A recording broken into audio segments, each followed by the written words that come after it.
তুমি ভুল করছো, এতে লজ্জার কিছু নেই। বারবার ভুল করা একটি জিনিসই প্রমাণ করে তুমি হাল ছাড়োনি, তুমি চেষ্টা করে চলেছো। জীবনটা উপভোগ করতে হয় প্রতিদিন, প্রতি মুহূর্তে।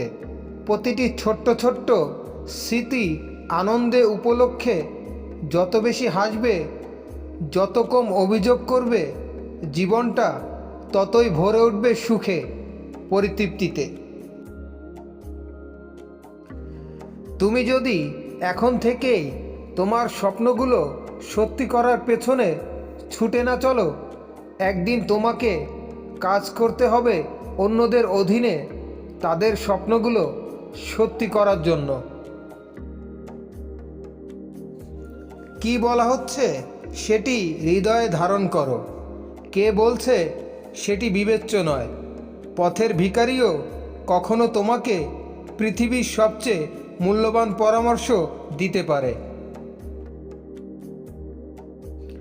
দাম্ভিক হওয়া সহজ, বিনয়ী হতে হলে প্রয়োজন অসাধারণ আত্মসম্মান এবং মানসিক শক্তিমত্তার।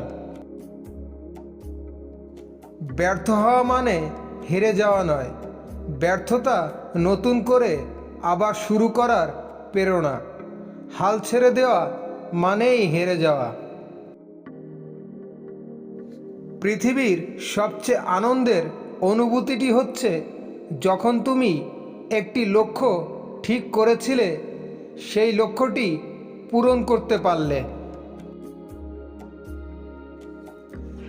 অভিজ্ঞতা এই জিনিসটি কেউ কাউকে শেখাতে পারে না। তোমাকে পৃথিবীর সবচেয়ে জ্ঞানী মানুষটি পরামর্শ দিতে পারেন, কিন্তু যতক্ষণ না নিজে অভিজ্ঞতাটি অর্জন করছো, বিষয়টি তুমি সত্যিকার উপলব্ধি করতে পারবে না। দুঃসময়ের অন্ধকার কখনো কখনো আমাদের জীবনের সবচেয়ে উজ্জ্বল মুহূর্তটির দ্বার খুলে দেয়। সম্ভাবনা আর বিপদ হাতে হাত রেখে চলে, তাই বলে সম্ভাবনার দ্বার না খুললে কি চলবে? ভয় পাওয়ায় দোষের কিছু নেই, কিন্তু ভয় পেয়ে পড়ে থাকলে চলবে না। তোমাকে উঠে দাঁড়াতে হবে, ফাইট দিতে হবে। হেরে গেলে আবার নতুন উদ্যমে সব শুরু করার উদ্যম থাকতে হবে।